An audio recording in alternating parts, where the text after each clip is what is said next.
शिव पुराण महात्म्य 5वां अध्याय। बिंगुद का पिशाच योनि से उद्धार। सूत जी बोले, शौनक, एक दिन चंचला आनंद में मग्न उमा देवी के पास गई और दोनों हाथ जोड़कर उनकी स्तुति करने लगी। चंचला बोली, हे गिरिराज नंदिनी स्कंद माता उमा, आप सभी मनुष्यों एवं देवताओं द्वारा पूज्य तथा समस्त सुखों को देने वाली हैं। आप शंभु प्रिया हैं, आप ही सगुणा और निर्गुणा हैं। हे सच्चिदानंद स्वरूपिणी, आप ही प्रकृति की पोषक हैं। हे माता, आप ही संसार की सृष्टि, पालन और संहार करने वाली हैं। आप ही ब्रह्मा, विष्णु और महेश को उत्तम प्रतिष्ठा देने वाली परम शक्ति हैं। सूत जी कहते हैं, शौनक, सद्गति प्राप्त चंचला इस प्रकार देवी की स्तुति कर शांत हो गई। उसकी आंखों में प्रेम के आंसू उमड़ आए। तब शंकर प्रिया भक्त वत्सला उमा देवी ने बड़े प्रेम से चंचला को चुप कराते हुए कहा, सखी चंचला, मैं तुम्हारी स्तुति से प्रसन्न हूँ। बोलो, क्या वर मांगती हो? चंचला बोली, हे गिरिराज कुमारी, मेरे पति बिंगुद इस समय कहाँ हैं? उनकी कैसी गति हुई है, मुझे बताइए और कुछ ऐसा उपाय कीजिए ताकि हम फिर से मिल सकें। हे महादेवी, मेरे पति एक वेश्या के प्रति आसक्त थे और पाप में ही डूबे रहते थे। गिरजा बोली, बेटी, तुम्हारा पति बिगुंद बड़ा पापी था, उसका अंत बड़ा भयानक हुआ।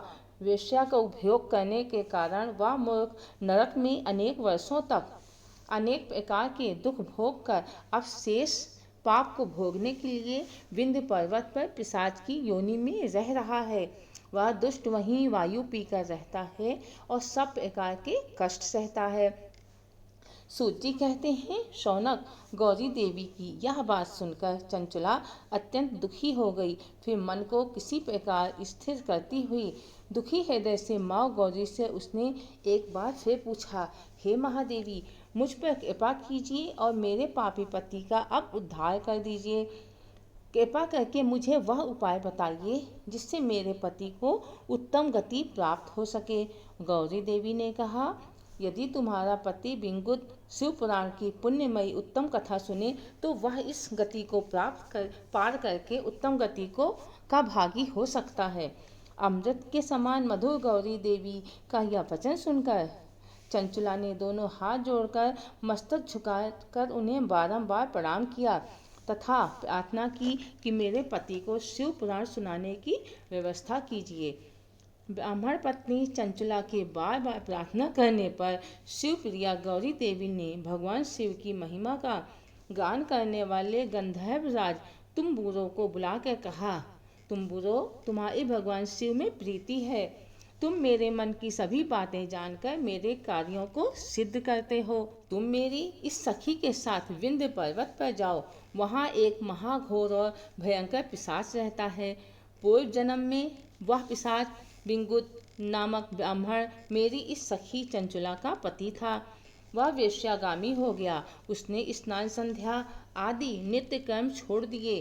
क्रोध के कारण उसकी बुद्धि भ्रष्ट हो गई। दुर्जनों से उसकी मित्रता तथा सज्जनों से द्वेष बढ़ गया था। वह अस्त्र शस्त्र से हिंसा करता, लोगों को सताता और उनके घरों में आग लगा देता था। चंडालों से दोस्ती करता, वह रोज वेश्या के पास जाता था। पत्नी को त्याग कर दुष्ट लोगों से दोस्ती कर उन्हीं के संपर्क में रहता था। वह मृत्यु तक दुराचार में फंसा रहा। मृत्यु के बाद उसे पापियों के भोग स्थान यमपुर में ले जाया गया। वहाँ घोर नरकों को सहकर इस समय वह विंध्य पर्वत पर पिशाच बनकर रह रहा है और पापों का फल भोग रहा है। तुम उसके सामने परम पुण्यमयी पापों का नाश करने वाली शिव पुराण की दिव्य कथा का प्रवचन करो। इस कथा को सुनने से उसका हृदय सभी पापों से मुक्त होकर शुद्ध हो जाएगा और प्रेत योनि से मुक्त हो जाएगा। दुर्गति से मुक्त होने पर उस बिंगुद नामक पिशाच को विमान पर बैठाकर तुम भगवान शिव के पास ले आना। सूत जी कहते हैं, शौनक, माँ उमा का आदेश पाकर गंधर्वराज तुम्बुरो प्रसन्नतापूर्वक अपने भाग्य की सराहना करता हुआ चंचला को साथ लेकर विमान से पिशाच के निवास स्थान विंध्य पर्वत गया। वहां पहुंचकर उसने उस विकराल आकृति वाले पिशाच को देखा। उसका शरीर विशाल था, उसकी ठोड़ी बढ़ी हुई थी। वह कभी हंसता, कभी रोता और कभी उछलता था। महाबली तुम्बुरों ने विंगुत नामक पिशाच को पाशों से बांध दिया। उसके तत्पश्चात तुम्बुरों ने शिव पुराण की कथा बाँचने के लिए स्थान तलाश कर मंडप की रचना की। शीघ्र ही इस बात का पता लोगों को लग गया कि एक पिशाच के उद्धार हेतु देवी पार्वती की आज्ञा से तुम्बुरो शिव पुराण की अमृत कथा सुनाने विंध्य पर्वत पर आया है। उस कथा को सुनने के लोभ से बहुत से देवर्षि वहां पहुंच गए। सभी को आदर पूर्वक स्थान दिया गया। पिशाच विंगुद को पाशों में बांधकर आसन पर बिठाया गया और तब तुम्बुरों ने परम उत्तम शिव पुराण की अमृत कथा का गान शुरू किया। उसने पहली विशेश्वर संहिता से लेकर 7वीं वायु संहिता तक शिव पुराण की कथा का स्पष्ट वर्णन किया। सातों संहिताओं सहित शिव पुराण को सुनकर सभी श्रोता कृतार्थ हो गए। परम पुण्यमय शिव पुराण को सुनकर पिशाच सभी पापों से मुक्त हो गया और उसने पिशाच शरीर का त्याग कर दिया। शीघ्र ही उसका रूप दिव्य हो गया। उसका शरीर गौर वर्ण का हो गया। शरीर पर श्वेत वस्त्र एवं पुरुषों के आभूषण आ गए। इस प्रकार दिव्य देहधारी होकर विंगुद अपनी पत्नी चंचुला के साथ स्वयं भी भगवान शिव का गुणगान करने लगा। उसे इस दिव्य रूप में देखकर सभी को बहुत आश्चर्य हुआ। उसका मन परम आनंद से परिपूर्ण हो गया। सभी भगवान महेश्वर के अद्भुत चरित्र को सुनकर कृतार्थ हो उनका यशोगान करते हुए अपने अपने धाम को चले गए। विंगुद अपनी पत्नी चंचुला के साथ विमान में बैठकर शिवपुरी की ओर चल दिया। महेश्वर के गुणों का गान करता हुआ विंगुद अपनी पत्नी चंचुला व तुम्बुरों के साथ शीघ्र ही शिवधाम पहुंच गया।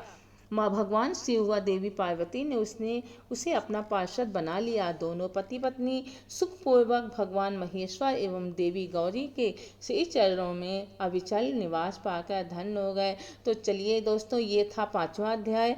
6ठा अध्याय में आपको आगे आने वाले पाठ में सुनाऊंगी। तब तक के लिए धन्यवाद। ओम नमः शिवाय। हर हर महादेव।